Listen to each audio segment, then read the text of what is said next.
As a starter, why should you read books? It's okay for me to assume that the very fact that you're in this class means that you appreciate and you understand the importance of reading books, what reading books can do for you, what it can do to your life, right? I think in one of the videos I was sharing, one of the videos that were playing before, the admin was playing before this class began, was talking about procrastination, how that the best version of you can emerge when you settle down or when you find time to do the things you ought to be doing. And the best version of you can emerge when you find the time to read. But I don't want to assume that you understand the benefits of reading, as it were, because for most people, if you understand the true benefits of reading, the willingness will be a walkover. It will not be a hard thing to come by. So first and foremost, this is one of the benefits of reading. Please, I hope you're taking notes. I hope you're less, where you are less distracted and you are giving this session the attention that it deserves. Okay, so the first thing or the first benefit of reading is that reading buys you time and saves you costly mistakes. Now, this is important because you don't necessarily have the liberty as a human being to make too many mistakes and still remain intact. That's because some mistakes can scar you so much that you will be unrecognizable at the other side of the process. You are better off not going through that process. You are better off learning the lesson without going through that process. Why? Because if you have to learn every lesson through experience, you're not a wise person. Let me put it that way. That's the best way I can put it. It's not the best strategy to want to learn all of your life lessons via experience. First of all, you're just one person. How much scenarios would you have to put yourself through to be able to gain the range of lessons you need to learn for a better life? You see that? So, like Socrates would say, employ your time in improving yourself by other men's writings, so that you shall get easily what others have labored so hard for. And this is leverage. This is huge leverage there because you are not just reading ink and pulp.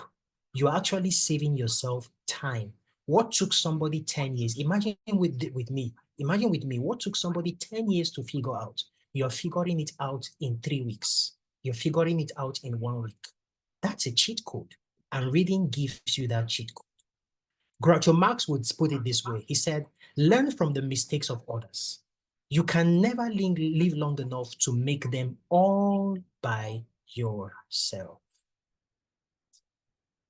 If you're learning in this session, please, I'd like you to put it in the comments. Let me know that you're following the session. Let me see the comments. If you're taking notes, if anything strikes you, let me know in the comments. Let's put it up in the comments so that others can see what lessons stood out for you.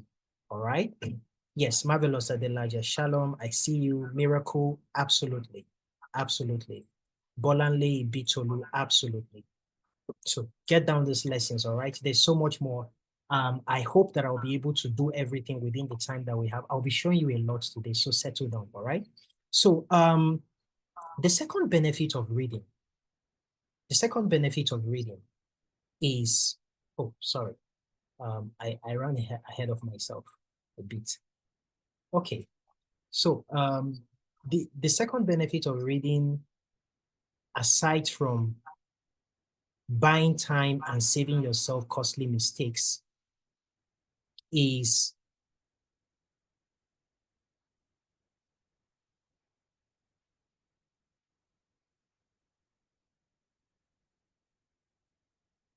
improving your professional opportunity, right? One of the ways you can improve, one of the benefits of reading is to improve your professional opportunities. Now, this is the reason why this is important. I remember a colleague of mine who was supposed to write a promotional exam, who was supposed to get skills, right? not necessarily a promotional exam, who was trying to upgrade their skill level and all of that. And there was this, they had to go through this 6-month course there about, I think 5 or 6 months. I can't remember the exact details now. But that person undertook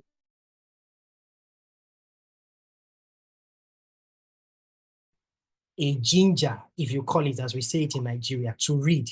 I felt for him because every 2 weeks, every week, he was reading 2 books, 2 recommended books every week. And I was telling him, I was like, bro, where do you have, and of course, he's a father of 2, right? And of course, the children they are not grown up, they are not teenagers per se. They are in the stage of life where they need a lot of care, right? And so I needed, at that point in time, I also had to step in to be of help to him from time to time, right? And one of the systems he was employing in reading those books is what I will share with you later. He was using book summaries, book reviews, and using chapter prompts to be able to get the best out of every book he read without having to go through it back to back. It's a cheat code I'll be sharing with you in a few slides later, all right? So within that period of 6 months, it was intense, but at the end of the day, after that certification journey, I think this guy tripled his income within a space of 3 months. This was the benefit, right, of going through a process that required reading. Mind you, there had to be a residual reading habit there upon which this opportunity could be leveraged, if you understand what I mean, right? The only way you can leverage the MTN network, for instance, is if you have a phone, number one, if you have a SIM card, right, number two, and if you are in a place where there is connectivity, number three. You understand? I'm just using this as an example, meaning that there are so many opportunities. There are so many opportunities that would not come to you, or there are so many opportunities that you cannot maximize if you don't already have a culture of reading. That's just the truth. If you don't have a reading culture, there are certain opportunities that you don't have the mental muscle to be able to take advantage of them. And that was what was about to happen to Chijioke in the story I shared earlier, right? So reading improves your professional opportunities. Number two, it makes you more socioculturally intelligent. Reading makes you more socioculturally intelligent. And here's what I mean. I had the opportunity to be in a meeting where the German Chancellor, I think the German Chancellor or the president, German president, I think some months ago, that was in December, the German president was visiting President Tinubu at the State House. And I had the opportunity to be there. And in my interaction with some of the German media people who came from Germany alongside their president, I got to understand, of course, from my readings, I got to understand that Germans don't necessarily gesticulate. They can't point upwards with their right hand facing up. Not necessarily because they can't, they avoid doing that. The reason is because the salute, the Nazi salute that they call Heil Hitler, is done with your right hand facing upwards. So in order not to reenact that history, that dark history, you would always mostly find Germans pointing with their left hands, not the right hand. And I only learned this by reading a history book. You see that? I only learned this by reading a book some time back that made reference to how Germany was beginning to move on from the dark past of the Hitler days and all of that. And so in my interaction with the German, and that was not the only thing I found out. I found out so many other things that helped me to be able to interact with from a country I had not visited yet. You see that? I'd never been to Germany before, but I'm able to interact with a German because I have exposed myself to books, exposed myself to materials that helped me to understand the sociocultural context of the people from that part of the world, and I'm able to relate with some of the things they say effortlessly. All right? That's one benefit of reading again, okay? Reading also sharpens your decision-making skills. It saves you from reinventing the wheel. The reason this is true is because for every decision you are trying to make, somebody has made it a long time ago and they left their footprints. Even if the context may be very unique, there are similarities you will find in someone else's story that makes it applicable to your personal context. All right? That's why self-help books are important. That's why autobiographies are important. That's why biographies are important. Because they don't necessarily tell you this is what you're to do, this is what you're to do. The lessons from those books are seeped into the stories of those people. And you get these aha moments to say, okay, this is what this person to be able to navigate that. This is what they did to be able to do that. This is how they were able to overcome this particular challenge. Why? Because the secret of great men is in their stories, right? So decision making, once you've been able to see other people, and I can assure you, because there's this part of the scripture, I'm a believer of the Bible, so permit me if I'll be using scriptural references from time to time, they just pop up, they may just pop up. So there's this part of the scripture that says there is nothing new under the sun. Everything you see has been done before.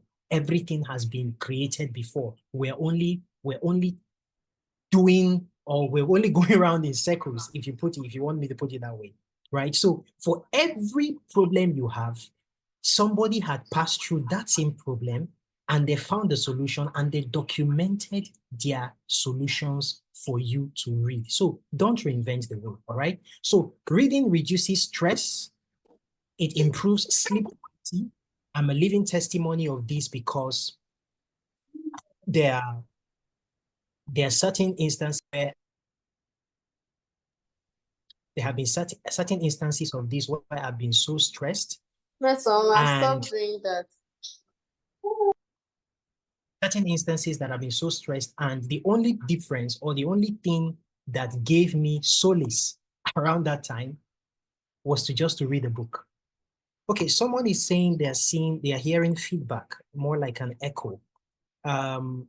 Please, I would like to confirm from those in the chats. Are you hearing an echo? Is there feedback? Am I clear? Am I audible? Please let me know in the chat so that I'll be able to, so that I know whether to make some adjustments. Please let me know in the chat if you're hearing an echo, if you can hear me clearly without echoes or without feedback. Let me know. All right. Okay. Thank you. All right. Thank you, Miracle Okuchi. Thank you. Okay. Thank you, Oscar. Thank you for the feedback. Thank you, Goodness. Thank you. All right. Thank you, Techno. I don't know. I'm sure his name is not Techno. Thank you, Shalom. All right. So please rename your device, okay, so that I'll be able to know who you are. Thank you. Okay, so reading reduces stress, improves sleep quality. Reading also helps, and reading, based on research, reading only 6 minutes a day reduces 2/3 of your stress level. And based on studies, reading outperforms music. Reading outperforms taking a walk as a form of stress relief. You see that? It outperforms all of these other stress relief techniques by research. And I'm a living testimony to this because sometimes when I want to really go to bed early, very quickly, I just pick up a fiction book. One of the books, the works of fiction on my shelf, on my bookshelf. I've been building my library since 2009, and there are several books here, 16 years worth of books, right? And so I just go to pick from that repository of books, and then I open one of the works of fiction, maybe a new one that I haven't read, and then I read it. And before you know, it cools me, It gets me to that point or that mental state where I'm able to just zoom off or zone off, right? So reading helps with your stress. It helps with, it improves the quality of your sleep, all right? So another benefit of reading is that reading outperforms movies in building your vocabulary. Now, it is not only important to know that reading improves your vocabulary, it is important to know that when compared to a movie, reading books outperform just watching the movie if the goal is to improve your vocabulary. That's why they say never judge a book by its movie, right? Never judge a book by its movie. Why? Because the average novel contains at least 100,000 more words than its movie. How long can a movie last? Maybe 2 hours. If it's an Indian movie, if it's a Bollywood movie, maybe 3 hours, right? Because those guys take their time, okay? And I learned that through reading. So I was reading about the Bollywood industry and all that, the Indian movie industry too. I didn't learn that from watching Indian films, although I watch Indian films. I've watched some Indian films in the past, but I learned these details from one of the studies that was done in time past, right? So average novel contains 100,000 more words than its movie. So this gives you more pool of words that can help improve your vocabulary, all right? Reading works of fiction boosts your creativity and communication skills. Reading works of fiction boosts your creativity and communication skills. Why? Because now you have more means, more repository of words, more repository of expressions to be able to weave a web of meaning. You're able to articulate your thoughts in a very intelligent way, in a way that somebody, a third grader, a fourth grader, a professor will be able to understand, right? And it gives you that dexterity, right? That flexibility to be able to adapt your communication in the context of your audience, depending on who you are talking to. You're talking to third graders. I read children books too. So when I'm talking, if this class were full of kids, I would approach this class with a very different system. You won't see me with slides. That's number one. You will see more videos. You will hear more stories, because that is what appeals, or that is how people or humans at that age level will be able to gain the lessons faster and let it stick. So when you read wide and deep, you are able to communicate to people at various contexts. You're able to adapt your communication to people at various contexts to be understood. And it's a beautiful thing to be understood, right? Nothing is as frustrating as speaking to an audience that can't understand you because you're not speaking their language, all right? So reading helps with that. Reading fiction improves your sense of empathy, okay? This is research proven. Reading also slows the aging of the brain. It reduces the chances of Alzheimer's, all right? Reading also increases your attention span and helps you see the world through the eyes of other people. I cannot emphasize this enough. For most people, one of the biggest benefits of reading is not just about the knowledge you get. That's one of the things I've experienced. It's not just about the knowledge you get. It's about the rewiring it does to your brain. I find out that the longer I'm able to stay with a book, that skill is transferable to other aspects of my life. I'm able to stay longer with projects. I'm able to stay longer with relationships. I'm able to be creative. I'm able to hold off. I'm able to hold out on things that most people will easily give up on, right? So reading gives you that sense of, it rewires your brain for endurance. Let me put it that way. It rewires your brain for endurance. That's one of the biggest benefits of reading, actually. Number one, the rewired brain. Number two, the opportunities and the vast repository of knowledge it gives you to be able to connect with people from various backgrounds, right? From various traditions, from various geographical locations. I just told you about the German story. Never been to Germany before, but I was able to relate with people from there because I had reading or books have exposed me to the culture of those people. I met a few Indians last year when the Prime Minister of India, Narendra Modi, visited Nigeria. And I was able to interact with them so well because books gave me an idea of the Indian culture. You see that? So books gives you that dexterity, right? It gives you that dexterity. It gives you wiggle room to be able to play around. You're able to see the world through other people's eyes. You are not narrow-minded anymore, right? And this helps you fit for leadership because as a leader, one of the qualities you need to have is empathy. One of the qualities you also need to have is to be able to step into other people's shoes, is to be able to hold an idea in your head, even if you may not agree with it 100%, at least to be able to acknowledge it, to say, okay, I've listened to you. I have acknowledged what you had to say. I will take it into consideration and I will give you feedback. And when I'm giving you feedback, I will give you reasons why I am going for or against your suggestions. It will not just be a dismissive thing to say, well, this your idea is not good. No, I will give you reasons. I will help you see reasons why I will not be able to go along with your idea or why I'll be able to go along with your idea. And this builds your leadership acumen. Why? Because you are able to communicate the reason behind your decisions. That's accountability, brothers. That's accountability. You see that? So it primes you for leadership roles. Self-governance first, because you are building discipline to be able to learn with books, but then it translates to your everyday life too. Who is getting value from this session? Let me know in the comments. Thank you.